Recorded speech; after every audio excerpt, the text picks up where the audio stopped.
y nuestra serie es A Través de Mí. Y fíjate cómo precisamente a través de la vida de mi papá muchas personas conocimos al Señor y están conociendo y lo van a conocer, pero también así como mi papá pudo impactar aquí el Bajío, tú y yo podemos impactar muchos lugares, porque el Señor nos dijo que seríamos testigos hasta lo último de la tierra. Y aquí en este rincón de San Francisco, Dios nos ha llamado para de aquí ahora también que su luz brille para otros lugares. Me da mucho gusto estar con ustedes, aquí bienvenidos, Pepe bienvenido, y los que están en línea, un gusto que estén ahí conectados con nosotros, les mando un abrazo y muchas bendiciones.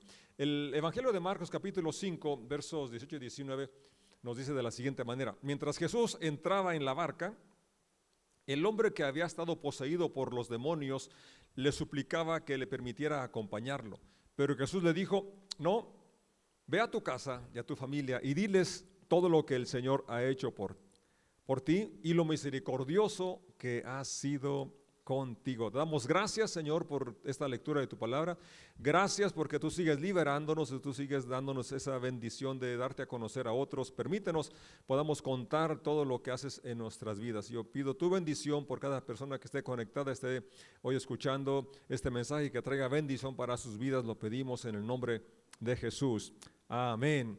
Mi papá iba a trabajar a Estados Unidos en cada temporada de la lechuga, del apio, de la manzana, y estaba en el 71 por allá en Salinas, California, cuando uno de sus compañeros de trabajo iba a la reunión, a la iglesia apostólica allá en Salinas, y él se le pega, dice: ¿a dónde vas? Y ya le dice: a la iglesia. ¿Me invitas? Claro que sí, era el hermano Miguel Villarreal. Y entonces él ve cómo se desarrolló la reunión. Dios lo toca porque ya tenía él un tiempo leyendo la Biblia y se había dado cuenta de cómo él necesitaba de un Salvador, necesitaba alguien que le ayudara a vencer el vicio del alcoholismo y otros más que estaban arruinando su vida y su familia. Y el hermano Nicolás después nos contaba que el día que se despidió, a la semana siguiente de que se bautiza, él les dice: yo llevo un tesoro en mi corazón, un gozo, una alegría, más que ni si llevaran las bolsas llenas de dólares, porque él iba a traer dólares. Y entonces se sintió como esta persona a la cual el Señor regresa a su casa a que contara lo que había experimentado. Y así fue mi papá. Mi papá no tenía mucho conocimiento, pero tenía una experiencia, una vivencia que fue lo que transformó su vida y que fue precisamente lo que me llevó a mí a querer también lo que él tenía, ver ese cambio en su conducta, en su carácter, de ser agresivo, de ser maldiciente, de ser borracho, ahora una vida, una persona totalmente cambiada. Entonces eso es atractivo, eso es lo que tú y yo tenemos, eso es lo que Dios espera que lo compartamos con personas que necesitan tener una voz de esperanza. Y el verso, Lucas, este mismo incidente lo dice de esta manera: Lucas 8, el verso 38 y 39. El hombre que había sido liberado de los demonios le suplicaba que le permitiera acompañarlo, pero Jesús lo envió a su casa diciéndole: no, regresa a tu familia y diles todo lo que Dios ha hecho por ti. Entonces el hombre fue por toda la ciudad proclamando las grandes cosas que Jesús había hecho por él. Lucas aquí dice que no solamente llegó a su casa y con los suyos les compartió lo que había experimentado, la liberación que era obvia, pero él había de decir cómo experimentó aquella libertad, aquella liberación. Y es a lo que somos llamados tú y yo. Pedro dice que estemos preparados para responder con mansedumbre y reverencia a aquel que te demande, que te pregunte de la esperanza que hay en ti.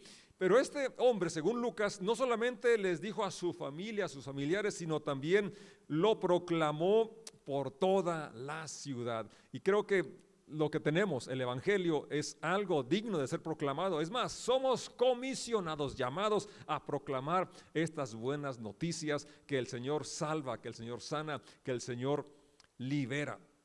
Una porción que tocó a mi papá está en Corintios capítulo 6 versos 9 al 11. Entre lo que él leía, él nos cuenta cómo tuvo una Biblia que le regalaron y por años la tuvo guardada, y en un momento empezó una inquietud, un deseo. Dios lo estuvo inquietando por su espíritu, obviamente, y él sacó su Biblia de donde la tenía guardada, empezó a leerla. En aquellos años no teníamos luz eléctrica allá en el rancho donde viven mis papás. y tenía una lámpara de gas y como era alcohólico tenía una botella de tequila. Tequila, Biblia, lámpara. Entonces hoy ya no requieres lámpara porque hay luz, tampoco requieres tequila. Pero sí requerimos leer la Biblia y dejar que ella nos hable, nos confronte y nos muestre la esperanza que tiene el Evangelio. El Evangelio son buenas nuevas, pero dentro de las buenas nuevas el Espíritu nos guía a arrepentimiento. Es decir, hay una confrontación primero de aquello que no va alineado al carácter y la voluntad de Dios. Y Pablo dice en el verso 9, primera carta a los Corintios capítulo 6, ¿no se dan cuenta de que los que hacen lo malo no heredarán el reino de Dios? No se engañen a sí mismos.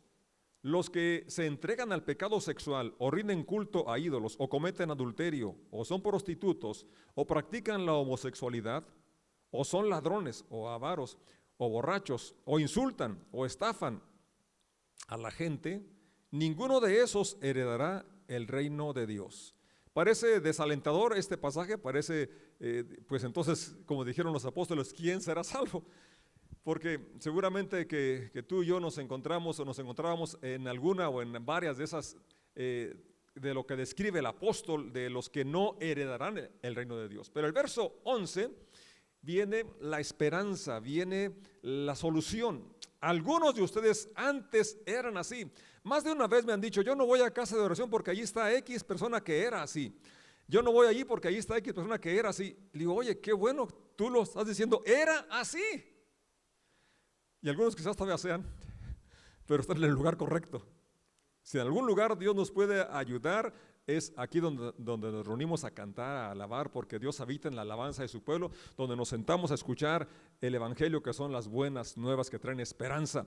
Entonces, dice, esto eran algunos de ustedes, pero fueron limpiados, fueron hechos santos, fueron hechos justos ante Dios al invocar el nombre del Señor Jesucristo y por el Espíritu de nuestro Dios. Este pasaje lo confrontó a mi papá, pero también lo llevó a darle esperanza de que había una solución. Y es lo que queremos decir a todos los que nos están escuchando hoy: hay esperanza, hay solución, hay poder en Jesús. Él vino a libertar, Él vino a sanar, Él vino a salvar, y Él sigue obrando en el día de hoy si podemos creer. Como este versículo menciona, lo que nos limpia es precisamente el llegar y reconocer, si confesamos nuestros pecados, dice la Escritura, Él es fiel y justo para perdonar nuestros pecados y limpiarnos de toda maldad. Fueron hechos santos, separados para servirle, hechos justos, es lo más increíble, declarados como si no hubiésemos pecado.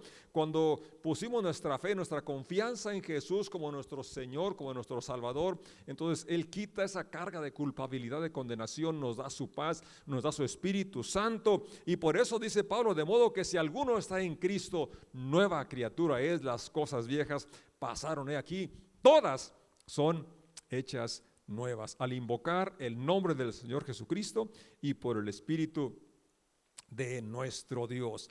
Entonces, con cuánta razón mi papá, que experimenta esa liberación, quiere venir y contar a su familia, y eso fue lo que a mí me impactó, ver el cambio en su persona.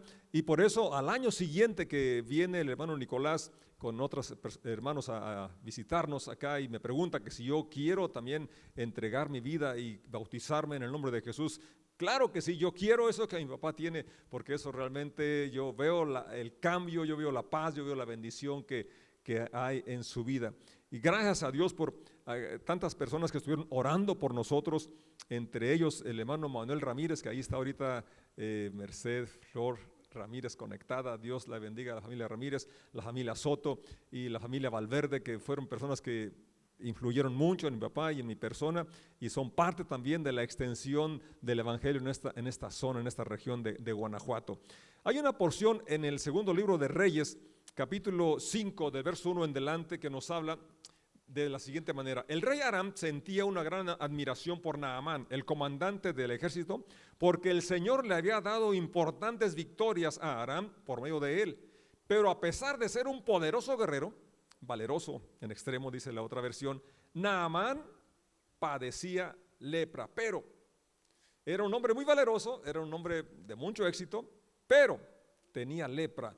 Y esto nos lleva a una reflexión. Pudiéramos tener ciertos avances, quizás en lo económico, ganes muy bien, tengas un negocio próspero, adquisición de bienes y éxito en tu profesión, pero si tu relación con tu cónyuge, con tus hijos está mal, o lograste el éxito a expensas de la relación matrimonial o familiar, entonces hay un pero, como en este caso, la lepra que estaba consumiendo a Naamán. De nada le servía que fuera tan valiente, tan victorioso, si tenía esa enfermedad tan fea como la lepra.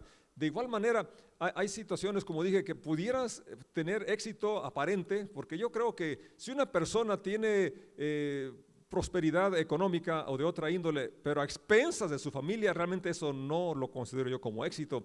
Pero se pueden tener ambas cosas cuando permitimos que Dios limpie nuestro corazón y podamos tener objetivos claros y sanos, una relación correcta con Dios, que es lo que nos lleva a tener una relación correcta, armoniosa en nuestra familia también.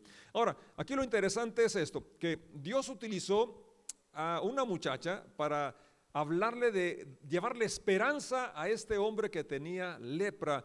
Y esto es muy importante porque a veces minimizamos lo que tenemos o creemos que nuestra vida no puede ser un gran impacto como ciertas personas, y creo que esa es a veces una excusa para no usar lo que tenemos, porque lo minimizas. Yo te invito a que no lo minimices, como ya miramos hace 8 días, un poquitos pescados, poquito pan puede ser usado para alimentar a multitudes, y Dios puede usar tu vida, tu testimonio, lo que tú has recibido, si lo compartes, para traer bendición a muchas personas. Esta muchacha nos da algunas lecciones. Dice el verso 2: en ese tiempo los saqueadores arameos habían invadido la tierra de Israel, y entre sus cautivos se encontraba una muchacha. Ni siquiera menciona el nombre de esta muchacha. Y es que lo que importa es que se conozca el nombre de Jesucristo, no tanto mi nombre ni el tuyo. Y aquí esta muchacha, estando cautiva, fíjate lo que dice.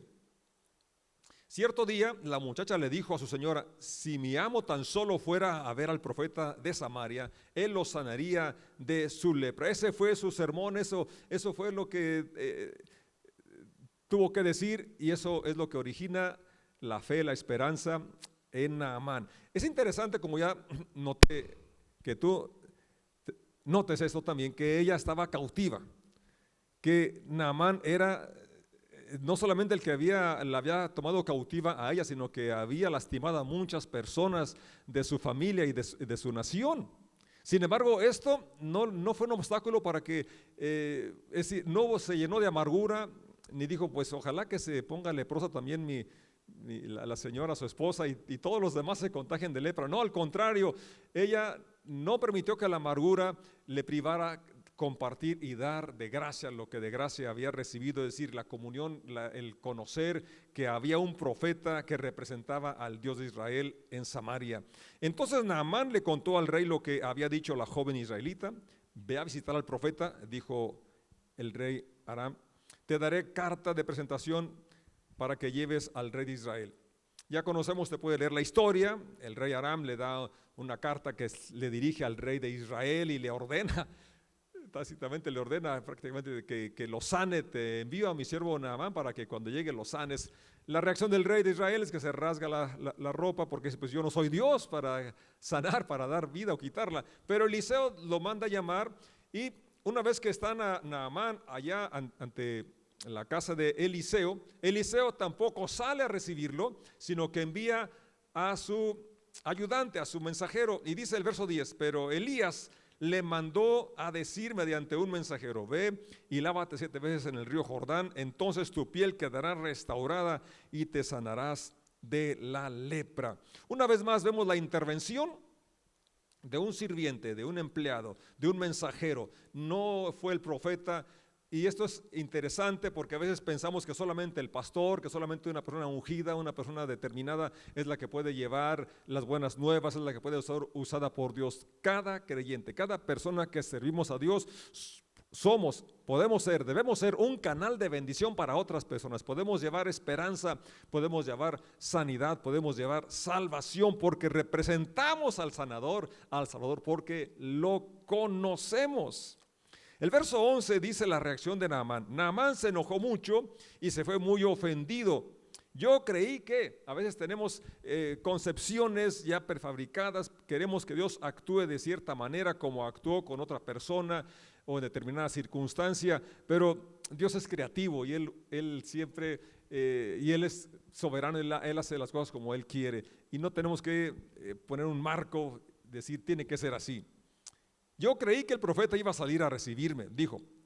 Esperaba que él moviera su mano sobre la lepra e invocara el nombre del Señor su Dios y me sanara. ¿Acaso los ríos de Damasco, el Habana y el Farfar, no son mejores que cualquier río de Israel? ¿Por qué no puedo lavarme en uno de ellos y sanarme? Así que Naamán dio media vuelta y salió enfurecido. Qué tremendo, ¿verdad? Cuando falta la humildad, cuando falta el poder ser, pues en este caso, hacer caso a una indicación tan sencilla como más adelante le hacen ver sus oficiales. Fíjate, aquí vemos en el verso 13 la intervención también de un oficial. No es un superior, es un inferior, es decir, un oficial, alguien que estaba a cargo, al mando de Naamán. Naamán es el general. Y un oficial, un criado, un sirviente le dice, el verso 13, sus oficiales trataron de hacerle entrar en razón y le dijeron, Señor, si el profeta le hubiera pedido que hiciera algo muy difícil, ¿usted no lo habría hecho? La respuesta diría que sí. Así que en verdad debería obedecerlo cuando sencillamente le dice, ve, lávate y te curarás. Recalco aquí una vez más la intervención de personas que ni siquiera nos mencionan su nombre, pero que fueron el canal, fueron aquel instrumento para que este hombre recibiera su sanidad. Dios quiere usarte a ti y a mí, quiere usarnos para que seamos instrumentos para llevar salvación, llevar sanidad a las personas que hoy lo necesitan.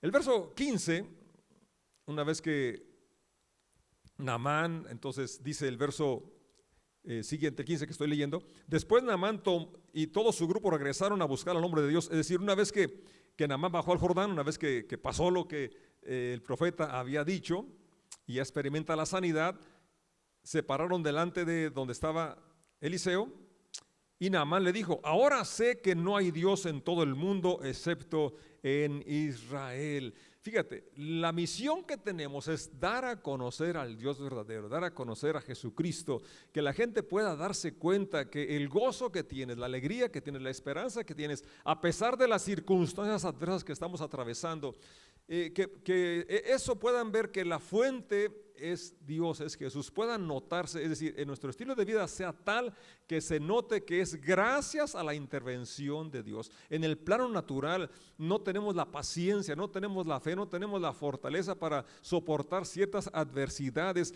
y es ahí donde entonces, por eso Pablo dijo, en mi debilidad se perfecciona, se manifiesta el poder, la gracia de Dios, como en este caso Naamán se dio cuenta de que el Dios verdadero es el Dios al que representaba Eliseo. Y ese es el llamado que tenemos, el privilegio que tenemos tú y yo de dar a conocer al Dios verdadero, el misericordioso Dios que nos ha sanado, nos ha liberado y que mucha gente necesita saber, necesita conocer que hay esperanza, que hay salvación, que hay sanidad en Jesús. El verso 17 dice, entonces Naamán le dijo, está bien, pero permíteme, por favor, cargar 2 de mis mulas con tierra de este lugar y la llevaré a mi casa. A partir de ahora, nunca más presentaré ofrendas quemadas o sacrificios a ningún otro Dios que no sea el Señor. Vemos la conversión, porque tuvo un encuentro personal con el Dios real, el Dios de Israel. Yo creo que tú y yo hemos experimentado ese encuentro y por eso estamos hoy aquí. Y si no lo has experimentado, este es tu día, esta es tu oportunidad, porque hoy puedes recibir salvación y también sanidad, como la experimentó este hombre leproso, ex leproso, una liberación como la del ex endemoniado y poder vivir una vida libre, esa vida que has anhelado. Es posible si rindes tu vida, tu corazón a Jesucristo. Y si tú eres de los que ya lo has experimentado, entonces nuestro llamado es: ve a tu casa, porque ahí es donde empezamos a iluminar, es donde tiene que, precisamente como el Señor ya lo leímos en la vez anterior que compartí, una luz, una lámpara no se enciende y se pone debajo de una caja, sino que se pone en el lugar alto para que alumbre a los que están en casa. En casa es el primer lugar donde tiene que verse el cambio de nuestro carácter, el cambio de nuestras actitudes, para que ilumine a los que están en casa y glorifiquen así a vuestro Padre que está en los cielos. Como en este caso Naamán pudo glorificar, reconocer que el Dios verdadero es el que representaba Eliseo. Y también tú y yo estamos llamados a proclamarlo en nuestra casa, en nuestra comunidad y donde quiera que estemos, y como se comisionó hasta lo último de la tierra.